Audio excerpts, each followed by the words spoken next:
tierra está viva y nuestra gente es el mayor testimonio de esta verdad. Identidad Radio Cultural presenta Latidos del Geoparque. Latidos del Geoparque.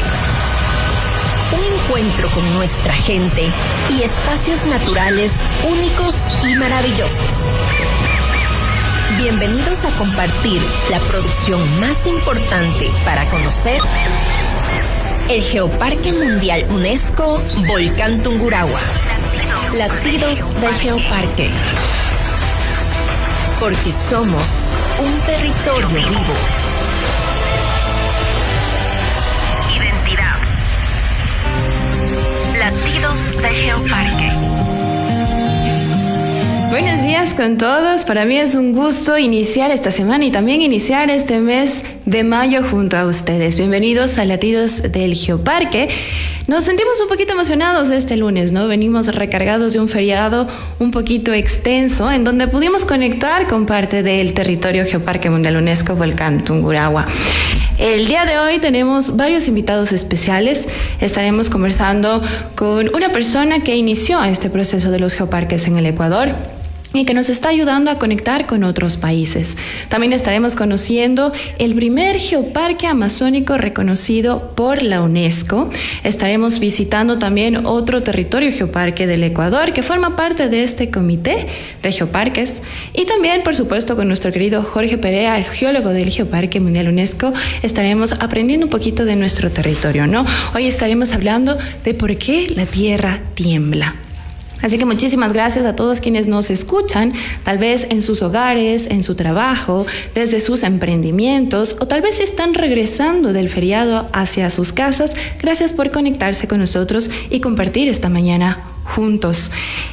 Bueno, estuvimos celebrando este feriado el 1 de mayo, el Día del Trabajador, ¿no?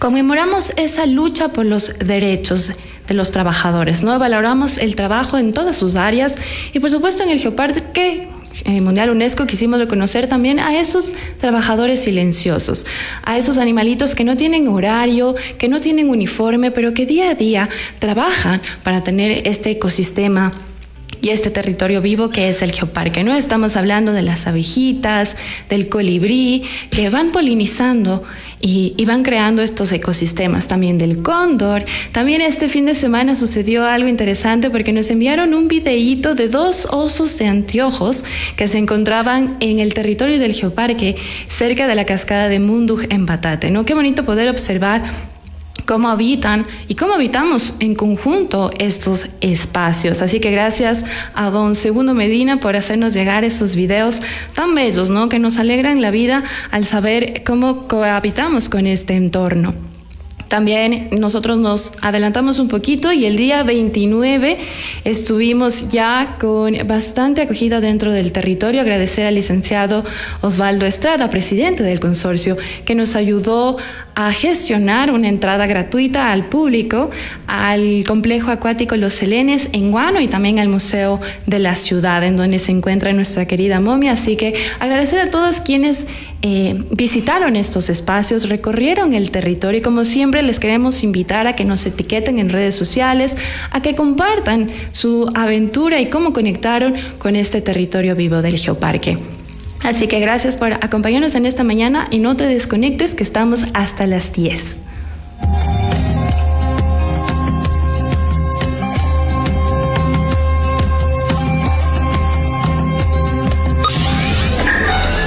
Somos un territorio que abarca miles de kilómetros Y que guarda infinitas memorias del tiempo. que se resiste a ser olvidado. Territorio Y memoria con nuestros geoamigos en Latidos del Geoparque. Identidad Radio Cultural. Latidos del Geoparque. Y hoy tenemos el gusto de contar con un invitado especial que recientemente nos visitó aquí en Ecuador durante la Cumbre de los Páramos que se realizó en el Honorable Gobierno Provincial de Tungurahua. Él es José Luis Sánchez Cortés. Es ingeniero geólogo con maestría en Ciencias y doctorado en Medio Ambiente y Desarrollo. Cuenta con una sólida trayectoria académica y científica de más de 15 años como docente e investigador en universidades de Ecuador, México y Estados Unidos. Además de experiencias en gestión universitaria, tiene en áreas de investigación y vinculación. Es especialista en geopatrimonio, geodiversidad, geoturismo, geoparques y geoconservación con enfoque comunitario. Ha participado en proyectos y talleres a nivel internacional y es autor de varios libros y múltiples artículos científicos en estas áreas. Entre sus aportes más relevantes, fue el primer coordinador del Comité Ecuatoriano de Geoparques y uno de los principales impulsadores de la primera ley sobre geoparques en América Latina, incorporada en la legislación ecuatoriana. Actualmente se desempeña como investigador en la Universidad Nacional Autónoma de México y forma parte de comités científicos de geoparques UNESCO en México y Ecuador. Bienvenido, José Luis, qué gusto que nos acompañes en esta mañana. Hola, ¿qué tal? Buenos días. ¿Sí me escuchan? Mi querido José Luis, cuéntanos un poquito cómo fue tu experiencia en esta cumbre de páramos que tuvimos en el Ecuador. Buenos días con todos y todas. Pues es un placer poder estar con ustedes compartiendo el día de hoy, hablando un poquito de ese tema que nos apasiona tanto, que son los geoparques mundiales de la UNESCO.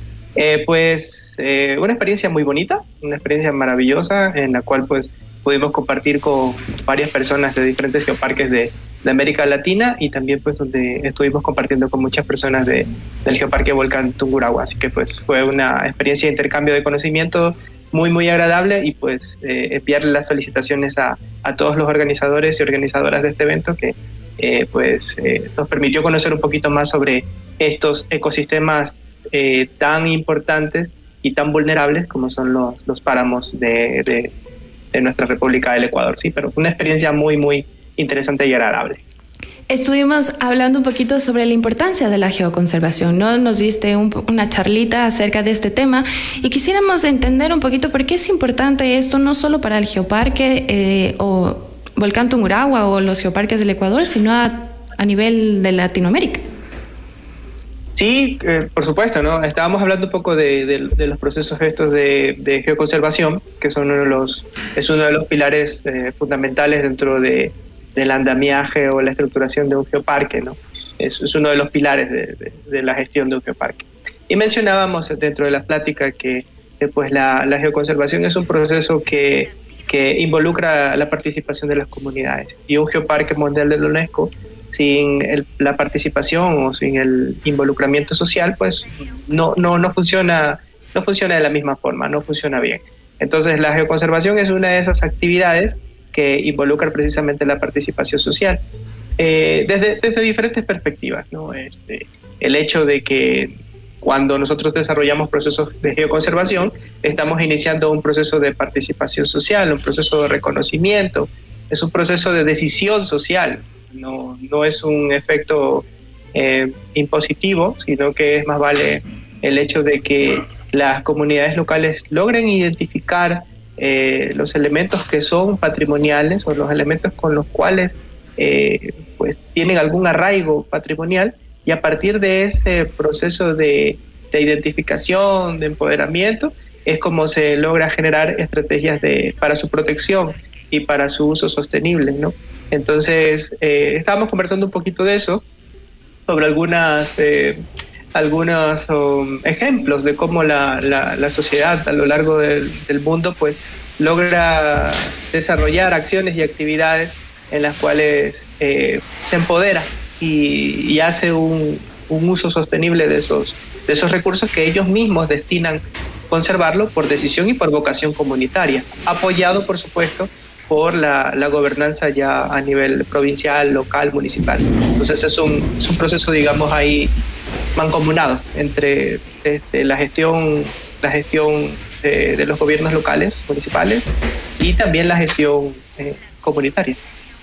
Bueno, y tienes varia experiencia dentro de los geoparques del Ecuador y de América Latina también. ¿Cuáles son uno de los ejemplos que estos geoparques han llevado a cabo para poder tener esta relación con las comunidades y poder hablar de geoconservación?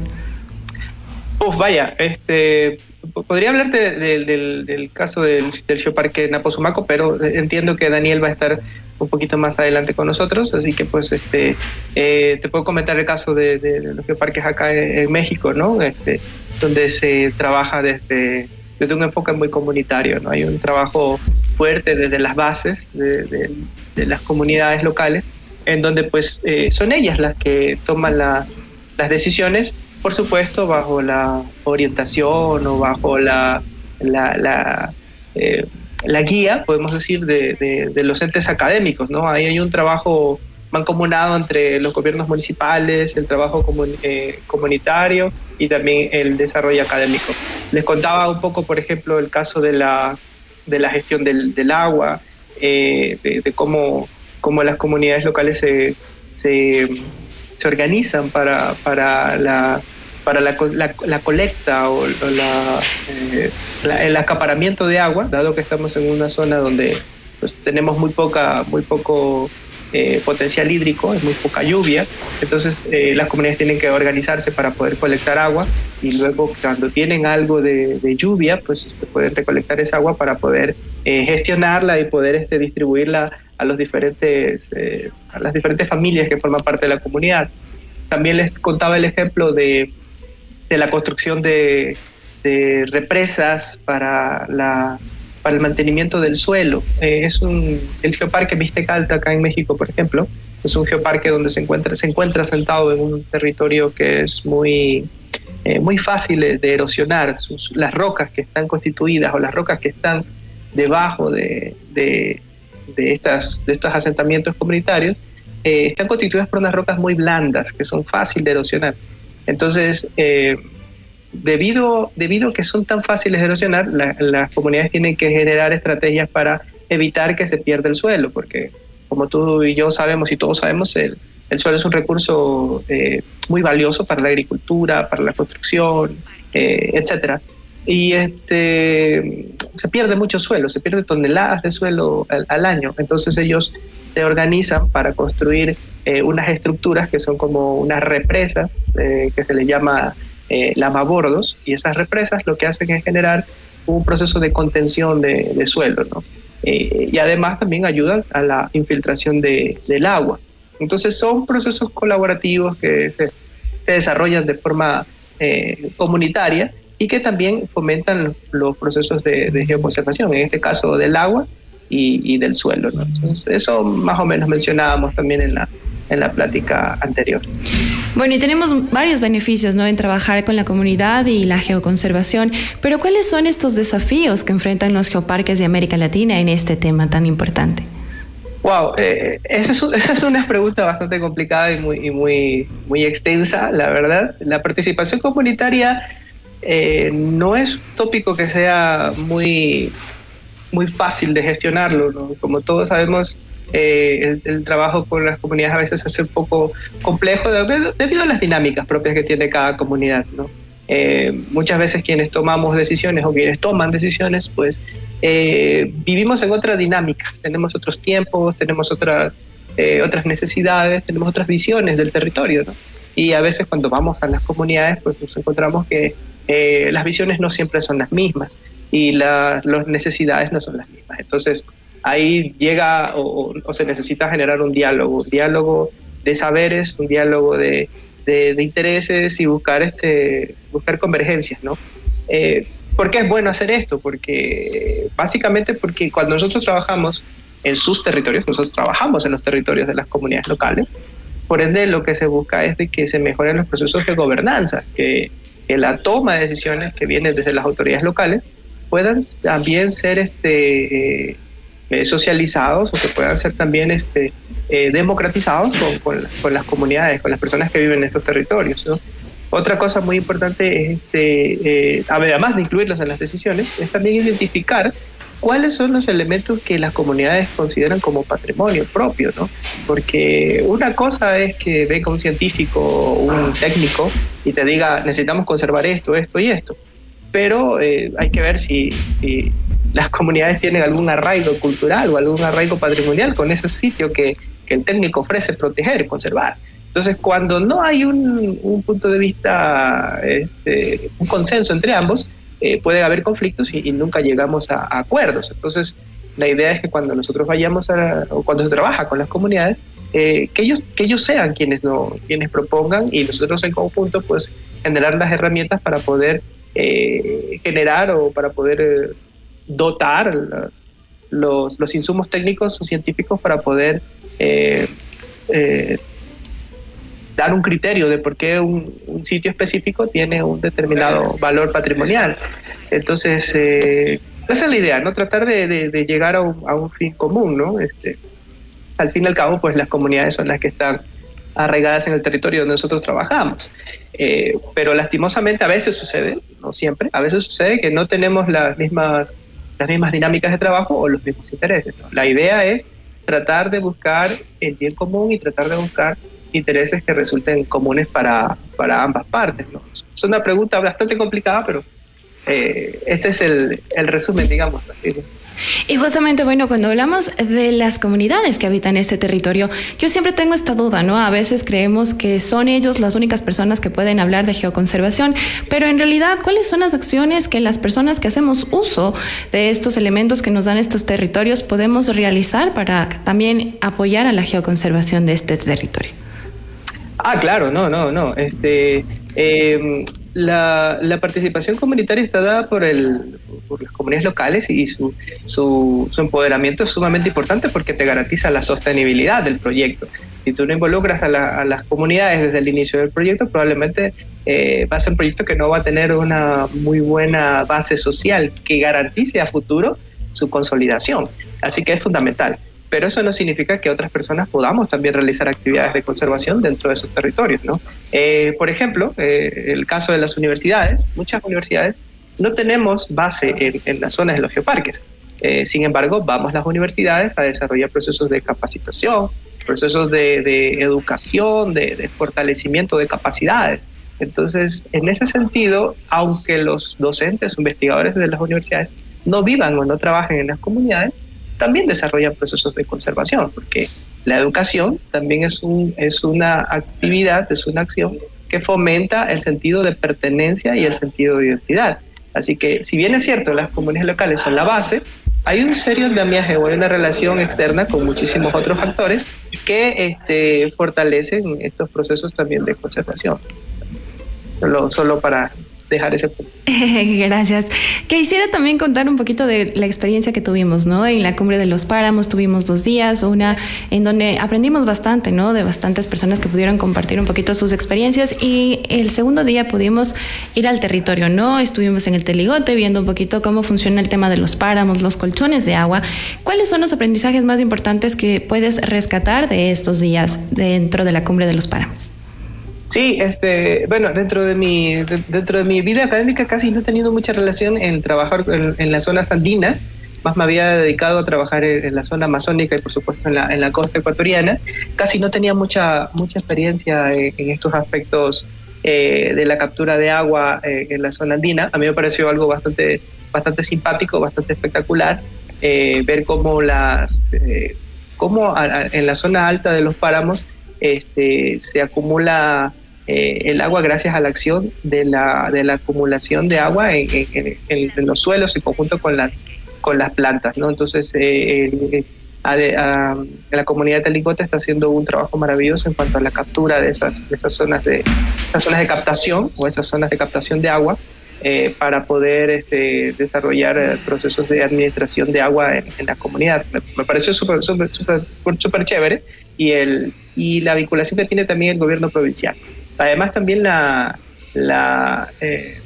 cómo se vincula también el Geoparque Volcán Tungurahua en este efecto, ¿no? O sea, vemos ahí varios actores, vemos los actores locales, vemos los actores del gobierno provincial, vemos también a la academia, quien brinda la información sobre los principales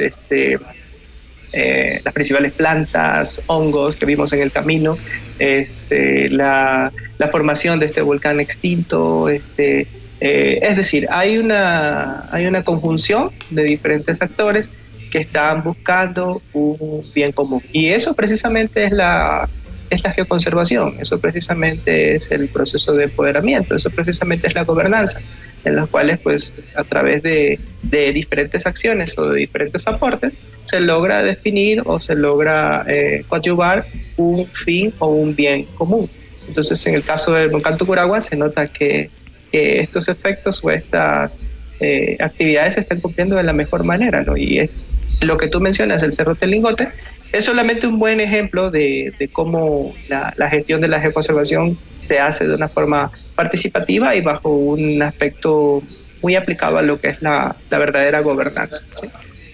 Muchísimas gracias, sobre todo por conectarse desde México y compartir un poquito sobre estos temas de conservación, que la verdad nos queda corto el tiempito, ¿no? Deberíamos poder tener una hora entera para poder conversar. Antes de cerrar, me gustaría consultarte, ¿no? Yo sé que estás siendo parte también de otros geoparques UNESCO ahora en México, y quisiera saber cuál fue el último geositio que tú visitaste. Sí, no, en realidad lo que tú mencionas del cuanto al tiempo, sí, no queda corto para hablar tanto y tanto, tantas experiencias, tantas aventuras en la geoconservación. Hay muchísimas actividades que desarrollan a nivel del mundo, pero pues esperamos que el poco tiempo que tuvimos pues haya sido de provecho. ¿El último geositio te refieres en el Ecuador o acá por acá? No, en general, si nos puedes contar tal vez de algún geositio en México, está súper interesante también para tener esa ganas de ir a visitar y conocer estos espacios. No, claro, precisamente ahora estamos, el día de mañana precisamente acá en México se conmemora ya el 9º aniversario de la declaración del Geoparque Mundial de UNESCO Mixteca Alta como Geoparque UNESCO. Ya son 9 años, han pasado por 2 procesos de evaluación, ya vamos al tercer proceso de evaluación, y pues precisamente mañana vamos a hacer la presentación de un libro que escribimos con el apoyo de algunos miembros de la comunidad. Un libro sobre, es un manual, una guía de fósiles del Geoparque Mixteca Alta. Entonces, en ese manual vamos a estar presentando algunas especies de animalitos que encontramos, ¿no? en un sendero, un geosendero. Y en este geosendero, pues, pudimos identificar algunos animalitos del Cretácico, que es más o menos unos 100 millones de años. Entonces, precisamente este sendero es uno de los senderos que pues, a mí personalmente más me gusta dentro del geoparque, donde podemos ver algunos animales que ya en la actualidad están extintos, ¿no? A veces pensamos que cuando hablamos de fósiles, pues pensamos encontrar dinosaurios o animales enormes, pero también hay otros animales pequeñitos en el registro de las rocas que pues guardan una historia muy importante. Y precisamente en este sitio, que es un geositio que se llama Yutoto, encontramos precisamente unos fósiles que vivieron solamente 3 millones de años. Y digo solamente porque 3 millones de años para nosotros los geólogos, pues 3 millones no significa absolutamente nada. Para la historia de la Tierra, que son 4.600 millones de años. Entonces encontramos unos animalitos allí de 3 millones de años, y esos animalitos son un importante indicador para definir la edad de las rocas y también para definir cuáles son los ambientes, los paleoambientes, o cómo fue el ambiente histórico en los cuales vivieron estos animalitos.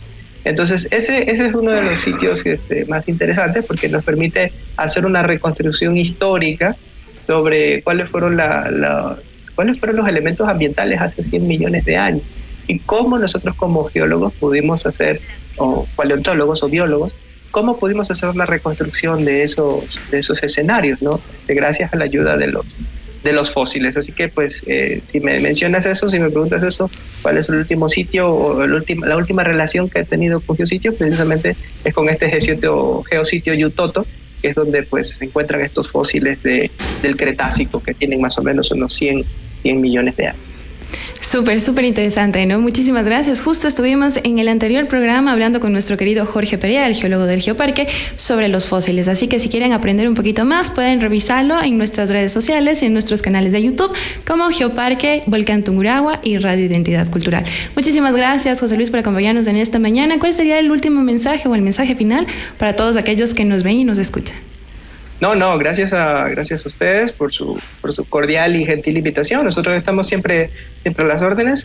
Pues el trabajo que hemos hecho en Ecuador pues siempre queda marcado en uno, así que pues muy agradecido. Y pues al volcán Tungurahua siempre, al geoparque volcán Tungurahua siempre lo veo con mucha con mucha alegría, ¿no? Porque yo contaba en la conferencia, contábamos que el geoparque volcán Tungurahua es el geoparque más antiguo del Ecuador. Fue el primer geoparque que se desarrolló en nuestro país, fue el primer proyecto que se desarrolló, ¿no? Cuando no sabíamos nada sobre el geoparque, pues ahí venía el geoparque volcán Tungurahua dando los primeros pininos desde el año 2010.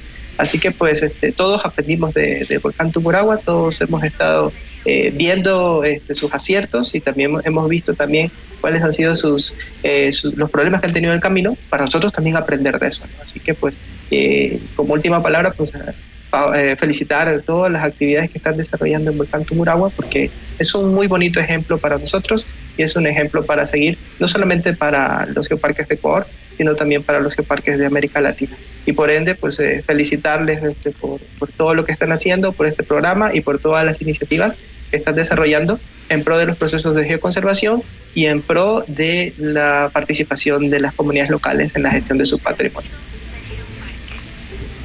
Súper, muchísimas gracias por acompañarnos en esta mañana y seguramente estaremos conversando un poquito más en futuros programas. Así que gracias por conectarte y por acompañarnos.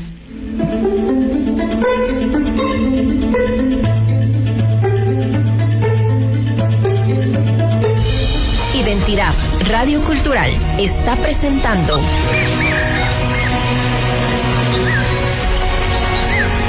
Latidos del Geoparque. Identidad. Porque somos un territorio vivo.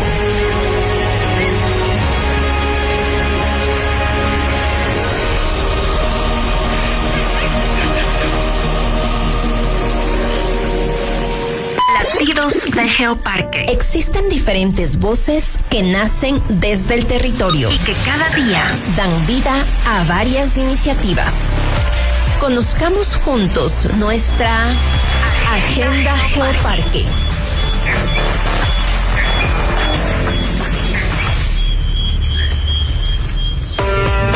Latidos del Geoparque. Y bueno, en esta mañana tenemos varios invitados muy interesantes, ¿no? En este segmento nos acompaña Daniel Jaque, él es coordinador del Geoparque Mundial UNESCO Napo Sumaco y director de la Fundación Geoparque Napo Sumaco. Cuenta con más de 11 años de experiencia en la divulgación de la geoconservación y los geoparques en la provincia de Napo, donde ha desarrollado investigaciones sobre cuevas, cavernas, conservación del karst y geositios, además de impulsar proyectos educativos junto a comunidades y estudiantes. El Geoparque Mundial UNESCO Napo Sumaco es un territorio amazónico de gran valor que integra una extraordinaria riqueza geológica, biológica y cultural. Y por supuesto, es el primer geoparque amazónico reconocido a nivel mundial por la UNESCO. Bienvenido, querido Daniel. Gracias por acompañarnos en esta mañana. Gracias, buen día a todos. Agradecer la invitación a este lindo programa que se está ejecutando en Geoparque Volcán Tungurahua y nada, ahí para contarles un poco el día de hoy de lo que es Napo Sumaco aquí en la Amazonía ecuatoriana. Hace un ratito estuvimos conversando con José Luis un poquito de la experiencia que tuvimos en la Cumbre de los Páramos 2026 y me gustaría iniciar con esto, ¿no? ¿Cómo fue la experiencia? ¿Cuáles fueron los conocimientos más importantes que tú podrías rescatar de estos 2 días hablando de los páramos, ¿no? No, la verdad, un tema muy importante, el tema de la conservación de los páramos. Desde la perspectiva, digamos, técnica, me alegró el haber contado con ponentes de diferentes países, ponentes que de igual manera están trabajando en el territorio, en lo que es Tungurahua, y la verdad muy, muy contento de saber que se están, digamos, tomando en cuenta la opinión desde las comunidades y también para, a través de esas, digamos, inquietudes, de esos dudas que tienen el territorio, poder llevarlas ya hacia políticas. Sé que se están igual gestando leyes en pro de la conservación de los páramos, lo cual es muy importante. Entonces, eso fue muy, muy bueno saber. Qué bonito tener un país tan mega diverso, ¿no? Estábamos en la sierra hablando de los páramos, pero quisiera ahora un poquito entender cómo funciona y qué significa ser el primer geoparque amazónico reconocido a nivel mundial por la UNESCO. Bueno, la verdad para nosotros ha sido, digamos, como que un sueño cumplido. Es prácticamente el fruto de 11 años de trabajo que ya llevamos en territorio acá en Napo, en los cantones de Tena y Archidona. Y como saben, la cuenca amazónica es única, es conocida como el pulmón del mundo, y de ahí que para nosotros sea como un gran hito el poder haber consolidado este proyecto desde la Amazonía ecuatoriana.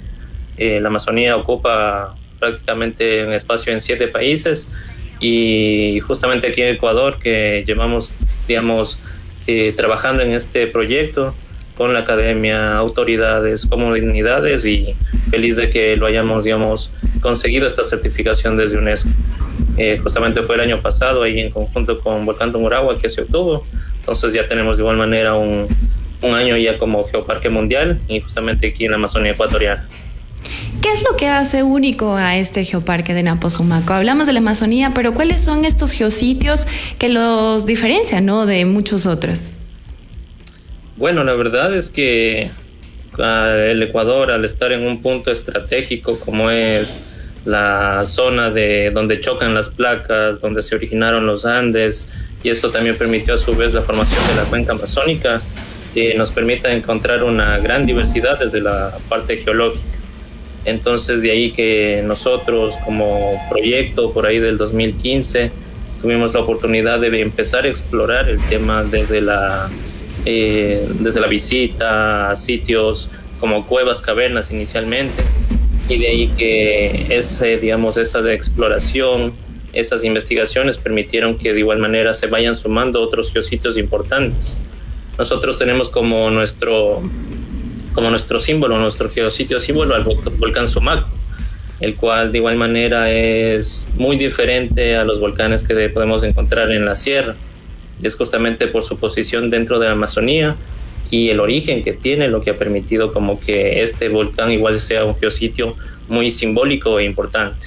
También está la parte ancestral, la parte, digamos, de la historia desde las comunidades, que cuentan la importancia que era para los Yachak, los sabios de las comunidades antepasadas, el poder ir al volcán, de igual manera recargar energías y llevar a cabo ahí ceremonias.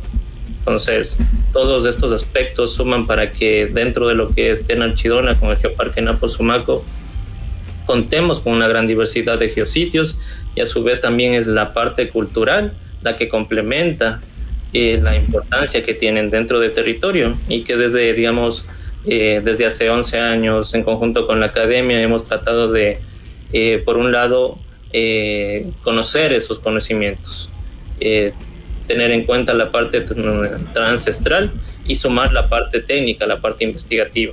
Entonces, de cierta manera es como tener equitativamente los conocimientos tanto técnicos y de parte de las comunidades. Entonces eso nos ha permitido fortalecer un diálogo y un guión que hoy permiten a cualquiera, digamos, guía que sea parte del geoparque ofrecer este tipo de conocimiento hacia las personas que visitan el territorio. Dentro del Geoparque Mundial UNESCO Volcán Tungurahua tenemos 2 comunidades, la comunidad de Saldasaque y la comunidad Puruá. ¿Cuáles son las comunidades que habitan el territorio Napo Sumaco? Bueno, dentro de lo que es Napo Sumaco están principalmente las comunidades quichua-amazónicas. De lo que se tiene, digamos, de registro, son 62 comunidades, pero nosotros hemos logrado trabajar en este tiempo con unas 15 comunidades. Entonces de ahí que de igual manera el trabajo en territorio aún falta mucho por hacer, pero también esto implica, digamos, de cierta manera una satisfacción. Creemos que el trabajo en comunidad, como ya igual lo mencionó el profe José Luis previamente, es una oportunidad de llegar a tener la participación activa y un pilar fuerte en el desarrollo de los geoparques. Prácticamente la gente en territorio, tanto guías, emprendedores, artesanos, son quienes se vuelven actores directos en territorio y a través de los cuales nosotros hemos podido encontrar ese pilar fuerte de lo que es Napo Sumaco. De ahí el trabajo con la academia, hemos podido trabajar con la Universidad Iquian, también con la Universidad de Yachay. Actualmente igual mantenemos como un convenio con la Universidad de UNAM en México, que es lo que permite tener esa cooperación interinstitucional y además de eso, la colaboración que ha existido por parte de las autoridades locales también se ha sumado a los esfuerzos para consolidar lo que hoy es Geoparque Napo Sumaco. Bueno, y tal vez muchas personas cuando escuchan un geoparque se imaginan rocas, tal vez algo desértico, ¿no? Así como hace muchos años en el planeta Tierra, pero Napo Sumaco tiene bastante biodiversidad, ¿no es cierto? En el Geoparque Volcán Tungurahua tenemos especies endémicas, ¿no? Que son únicamente habitan este territorio. ¿Cuáles son estas especies que hacen único al territorio de Napo Sumaco? Bueno, si podemos hablar de especies, no te podría dar una cifra exacta. Sabemos que algo que es característico de la Amazonía prácticamente es la flora, la fauna, y de ahí que el mismo volcán Sumaco sea considerado un hotspot de biodiversidad, ¿no? Entonces, de ahí que muchas de las especies que podemos encontrar ahí son endémicas de aquí de la región y no se pueden encontrar en algún otro lado. De ahí también que dentro de lo que es parte de la geodiversidad ya como tal, a nosotros lo que nos interesó es que prácticamente sumar este conocimiento de la parte geológica. Muchas veces es como que se queda muy aparte, pero si nos podemos analizar la parte geológica es necesaria al momento de tener en cuenta las formas del paisaje, cómo ha evolucionado un territorio, y de igual manera también tener en cuenta cuáles son los riesgos naturales a los que nos encontramos dentro, digamos, de una zona. Entonces, de ahí que este proceso nosotros, gracias a la participación de la academia, lo hemos podido llevar a territorio, en donde los actores actualmente ya tienen conocimiento de lo que es geología, igual en el tema de cavernas, que es muy, muy conocido acá en Tena y Archidona, se pueda poder hablar acerca de cómo es el proceso de formación de las cuevas, de las cavernas, qué cuidados hay que tener para su conservación y también cuál es la forma de garantizar que este tipo de recursos naturales puedan resistir, digamos, a lo que es la urbanización, la extensión, digamos, de la frontera agrícola, que muchas veces dejan de lado el tema de conservación. Entonces, para nosotros fue importante que ese proceso, ese tipo de conocimiento llegue a las comunidades y que desde ellos se esté fortaleciendo el tema justamente de la conservación y la geoconservación. Muy importante, ¿no? También estuvimos hablando justamente con José Luis de este tema, el tema de la geoconservación, que no solo depende de las comunidades que habitan en el territorio, sino de todos quienes también utilizamos y formamos parte o habitamos de alguna forma este territorio tan amplio. Me gustaría preguntarte cuáles son los geositios que forman parte de Napo Sumaco, del Geoparque Napo Sumaco, y cuál fue el último geositio que tú visitaste. Bueno, actualmente dentro del Geoparque Napo Sumaco tenemos 19 sitios de interés geológico. Entonces, de ellos lo que nosotros siempre hemos buscado es que exista, digamos, una parte de la asociación o la vinculación con las comunidades. De ahí que dentro de lo que es nuestro listado de geositios se encuentren sitios como el Gran Cañón de Cotundo, también se encuentre el geositio Churo. Otro de los geositios conocidos está en el volcán Sumaco, que se puede realizar unas visitas de igual manera a este lugar.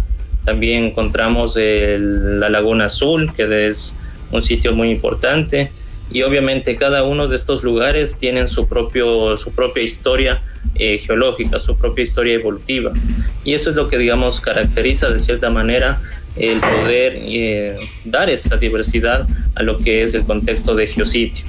Entonces nosotros, a través de este trabajo que hemos realizado ya durante 12 años, nos ha permitido, además de identificar los geositios, trabajar con las comunidades que se encuentran en los geositios o adyacentes a estos. Y de esa forma es como que la gente conozca el lugar en donde se encuentra, porque también lo que, digamos, de cierta manera nos sorprendía al inicio es que, a pesar de ser vecinos, muchas veces es como que la gente no conocía el atractivo que está tal vez a unos 20 minutos de distancia del lugar donde se encontraban. Entonces, igual la cuestión ha sido de ir como socializando ese conocimiento, llevando a las salidas de campo para que la gente conozca y aplique lo que aprende en la parte teórica, se podría decir. Y de esa forma también es como que ir vinculando la importancia que tienen los geositios. De ahí, de mi parte, el último geositio que visité fue justamente el Churo, un bonito lugar que corresponde a unos laberintos de roca caliza y que prácticamente nos permite ver cómo ha sido la parte evolutiva desde que la Amazonía estuvo bajo un mar antiguo, y que justamente esto permitió que fósiles marinos, la fauna marina que existió en ese entonces, se vaya depositando y tener hoy esa evidencia en los fósiles que podemos encontrar. Se pueden ver bivalvos, restos de conchas, amonites. Entonces eso es lo importante y lo bello que también nos podemos encontrar dentro del territorio. Qué interesante, ¿no? Me llamó bastante la atención esto que acabas de mencionar. ¿Cuáles son otras de las historias o qué es lo que estos geositios o estos sitios de interés geológico nos dicen sobre este territorio Napo Sumaco? ¿Hace cuántos años se creó? ¿Cómo es que se creó? ¿El volcán tiene alguna relevancia dentro del territorio? Tal vez si nos puedes contar un poquito de la historia de este territorio. Sí, justamente en la parte geológica, en Napo podemos encontrar distintas formaciones geológicas, las más antiguas, como es la parte del batolito de Abitagua, data de 150 millones de años. Tenemos la parte de las cuevas, las cavernas, que datan de entre 90 a 70 millones de años. Entonces, como te contaba, el tema de que justamente la formación por un lado de la cordillera de los Andes, por otro la presencia de lo que sería un mar antiguo aquí en la región de la Amazonía, fueron procesos geológicos que aportaron cada uno a que haya una diversidad geológica. Entonces de ahí también que de igual manera hayan podido realizar la presencia del petróleo aquí en la Amazonía, también es parte de esos procesos geológicos que tuvieron lugar. Y por otro lado está la parte ancestral, ¿no? Yo te diría que cada uno de los lugares, de los geositios, en su mayoría, tienen una historia asociada a las comunidades, a la presencia de antiguos poblados quichua amazónicos, bueno, no solo quichuas, también de otras comunidades más antiguas. Entonces de ahí que a través de la historia se ha ido contando esos relatos de lo que eran los yachas, las historias igual de los pajus, de distintos, jerarquías que había dentro de las comunidades. Y obviamente ese tema se ha ido como que a su vez socializando hacia los más mayores, y hoy está en un proceso ya de fortalecimiento, de recuperación. Por un momento los jóvenes dejaban de lado este tipo de conocimiento y se iba perdiendo entre los mayores, pero sí he podido, ver que actualmente ya hay más personas jóvenes que están interesadas en fortalecer y recuperar este tipo de conocimiento y tradición ancestral. Entonces de ahí es importante que ese proceso también sea acompañado por la parte científica, nosotros con los procesos de conservación, geoconservación, y la academia también aportando en otros aspectos, desde la parte de bioeconomía, de biodiversidad, que son otras, aristas importantes al fortalecer en el desarrollo dentro de una comunidad y ciudades como son Tena y Archidona. Muchísimas gracias por acompañarnos en esta mañana. El mensaje final para invitar a toda la ciudadanía, a todos quienes nos escuchan y nos ven a través de redes sociales, que visiten este espacio, ¿no? La riqueza que tiene el Ecuador es maravillosa, y también no solo al turista, sino también a quienes hacen investigación científica para que puedan realizar su trabajo en este territorio. Sí, claro, invitar a cada uno de las personas que tengan interés por conocer un poco más de la evolución de la Tierra, la geología, los procesos naturales que nos rodean, a visitar Napo Sumaco, a visitar Volcán Tungurahua, también el Geoparque Imbabura, que son los geoparques reconocidos actualmente por la UNESCO aquí en Ecuador, y que conozcan la historia desde la parte científica, conozcan la historia desde la parte ancestral y natural. Eso. Muchísimas gracias por acompañarnos y esperamos... Muchas gracias. Perfecto, esperamos tenerlo en un próximo programa.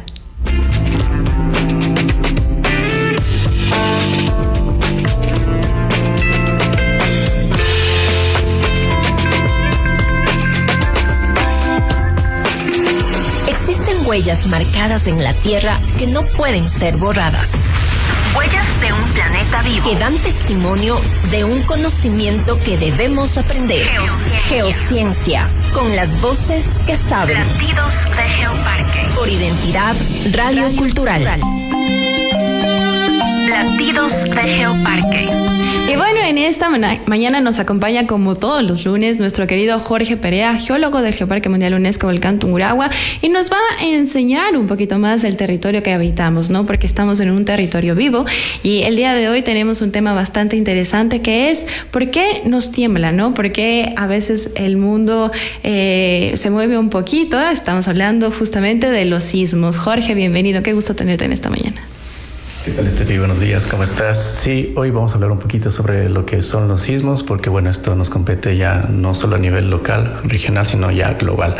Sí, entonces es un tema bastante interesante porque, bueno, creo que la mayoría ha sentido estos movimientos telúricos al menos alguna vez en la vida, entonces es muy interesante el tema. Y sí, pues un sismo básicamente es la generación de ondas sísmicas, y esto se produce porque se produjo una liberación de energía que estaba acumulada ya debajo de la corteza terrestre.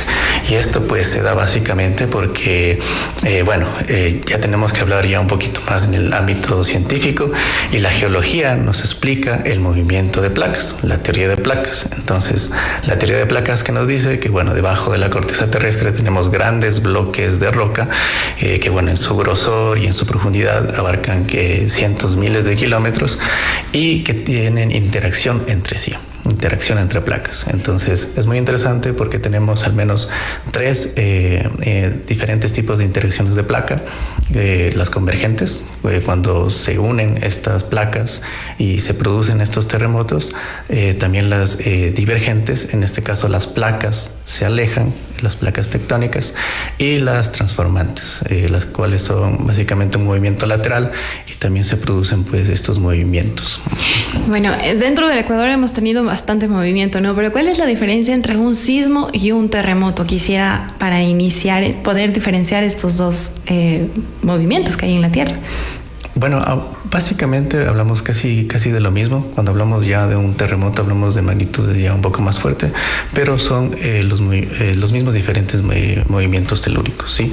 Sí, entonces cuando tenemos un sismo, un seísmo, hablamos de magnitudes inferiores a los 3, 4 magnitudes en escala de Richter, pero científicamente son los mismos movimientos, solo que, bueno, coloquialmente el terremoto ya es conocido que, bueno, tiene mayores magnitudes, mayores afectaciones, porque hablamos de magnitudes de 6, 7 en la escala de Richter.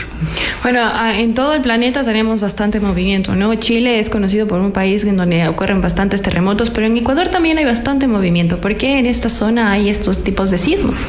Sí, es muy interesante tu pregunta, Steffi, porque, como les decía, tenemos diferentes interacciones en la parte de las placas tectónicas. En el caso de nuestro país a nivel local, tenemos, bueno, Ecuador está localizado en el cinturón de fuego del Pacífico.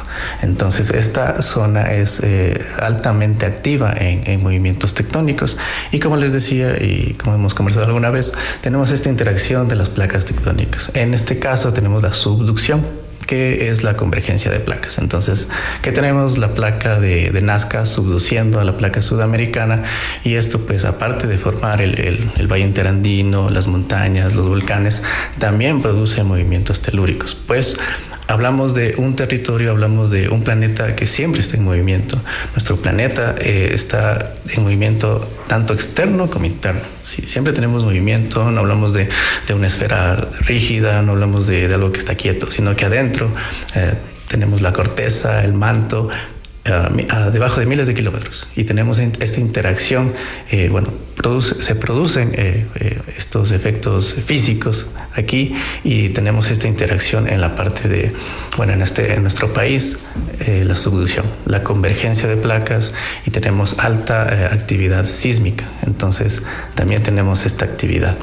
Bueno, y con el Jorge, como siempre estábamos en movimiento, siempre nos va contando un poquito de la historia de la Tierra, ¿no? Nos va contando historias y me pareció bastante interesante lo que comentabas el otro día, de que la cordillera sigue creciendo, ¿no? O sea, como hay este choque de placas que manifiestas, la cordillera se sigue elevando un poquito hacia el cielo. Pero también quisiera entender si estos sismos tienen que ver con los volcanes que habitamos, como el volcán Tungurahua, si tal vez tiene que ver con el volcán Chimborazo, o yo me acuerdo que cuando era chiquita y el volcán Tungurahua estaba en erupción, claro, la tierra temblaba, era como, parecía que venía un carro, pero en realidad era el volcán el que daba este movimiento. Exactamente, como tú lo mencionas, tenemos los sismos o terremotos no solamente por la interacción de las placas tectónicas, o mejor dicho, no solamente a nivel superficial, también tenemos con la interacción de los volcanes, el volcanismo. Entonces, de hecho, el monitoreo volcánico incluye también parte de esto, ¿no? Parte de la sismicidad, porque tenemos, bueno, cuando hay interacción o cuando hay actividad en la parte interna del volcán, hay esta parte de, bueno, se fractura el magma, hay ascenso de material volcánico, y esto pues queda registrado en la parte del monitoreo volcánico. Entonces esto también produce estos movimientos, especialmente a las áreas más cercanas del volcán, a las áreas más cercanas al volcán. Entonces es muy común que en un volcán activo tú puedas sentir esta parte de movimientos. Entonces recordemos entonces que tenemos estos movimientos sísmicos por la tectónica de placas y también en la parte volcánica, en la parte activa de los volcanes. Y con este monitoreo que tú comentas, ¿podemos predecir los sismos? Bueno, predecir con total 100% certeza todavía no, pero se puede llegar a una estimación. Entonces la parte científica se encarga de tener respuestas ya un poquito más prontas. Entonces esto nos sirve en el monitoreo volcánico, por ejemplo, para evaluar los tsunamis, porque bueno, las ondas, tenemos diferentes tipos de ondas en la parte sísmica, pero las ondas llegan más rápido que las olas. Entonces tenemos tiempo para planes de contingencia, planes de evacuación en caso de que un tsunami se dé. Esto es muy importante, aparte que podemos también hacer una caracterización de la actividad sísmica en regiones, y podemos saber qué partes están más activas en nuestra región o a nivel local. Aparte que también tenemos esta parte de, bueno, al menos nuestro país también compartimos esta parte de fallas, ¿no? Estas fallas que son parte cotidiana en la geología. Entonces, una mega falla que tenemos aquí es la Guayaquil-Caracas, que es una zona muy activa que también produce estos movimientos sísmicos y los terremotos. Entonces, esto también es estudiado por los científicos, y es muy importante siempre tener esta caracterización. Y por ejemplo, dentro del territorio del volcán Tungurahua no tenemos un lugar específico en donde los científicos estén monitoreando este movimiento. ¿Puede un sismiólogo medir el movimiento de las placas desde cualquier parte del mundo, o tiene que estar cerca del punto? Muy interesante tu pregunta. A nivel global tenemos una red extensa de monitoreo sísmico. A nivel país tenemos, se encarga básicamente el Instituto Geofísico de la Politécnica de evaluar esta parte sísmica. Entonces tienen más de 80 estaciones, más de 100 me parece que sensores sísmicos. Entonces toda esta parte se puede medir. Mientras tengas más sensores en la red, puedes medir. Y incluso algunos sensores son públicos. Puedes trazar, digamos, una triangulación. Porque cuando tú estudias los sismos, estudias dos puntos básicamente a nivel general: el hipocentro y el epicentro. El epicentro es tu punto que está a nivel superficial, a nivel de superficie, pero el hipocentro es el que está a nivel de profundidad. Entonces tú, estudiando las redes sísmicas, puedes hacer una triangulación y puedes llegar a conocer la profundidad y la localidad de tu sismo. Muchísimas gracias, Jorge, por cada lunes estarnos compartiendo un poquito de este territorio, ¿no? Estamos aprendiendo de cómo convivir y habitar este territorio vivo que es el Geoparque, no solo Volcán Tungurahua, sino también otros geoparques a nivel del Ecuador y a nivel de Latinoamérica. ¿Cuál sería el mensaje final para todas aquellas personas que nos escuchan para estar preparados frente a un sismo en caso de que suceda? Porque no podemos tener la certeza al 100% de cuándo puede suceder. Sí, muy importante siempre tener memoria de lo que hemos vivido en años anteriores, en siglos pasados. Como les decía, Ecuador es una zona altamente activa en la parte sísmica por esto de las placas tectónicas. Tenemos registros en Riobamba, en grandes ciudades a nivel país de terremotos de 1797, de 1868 en Ibarra. Entonces tenemos el registro de que tuvimos grandes afectaciones. Entonces la conciencia también a la ciudadanía que al momento al menos de construir tengan estas bases, ¿no? Estas bases de material sismo resistente, no antisísmico porque eso no existe, sino sismo resistente, y una planificación adecuada, un estudio de suelos adecuado, porque sin eso pues cualquier movimiento telúrico pues puede tumbar la casa, tumbar cualquier edificación. Entonces debemos alinearnos a esta planificación estratégica. Es responsabilidad no solo de una persona, sino ya de un colectivo, porque cuando hablamos de construcciones podremos afectar no solo a nosotros mismos, sino a los demás, a nuestro conjunto, a nuestro vecindario. Eso. Así que por favor tomar conciencia y prevenir, ¿no? Porque nunca sabemos cuándo este tipo de actividades o de movimientos puede suceder en nuestro territorio. Muchísimas gracias por acompañarnos. Nos vemos y nos escuchamos en un próximo programa el día lunes. Sí, Estefi, muchas gracias. Una linda semana a todos y como siempre les digo, un abrazo sobre a todos los que nos escuchan. Nos vemos.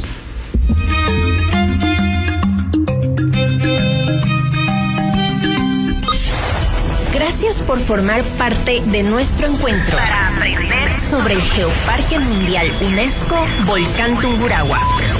Identidad radiocultural le invita a disfrutar pronto de una nueva edición de latidos del Geoparque. Latidos del Geoparque.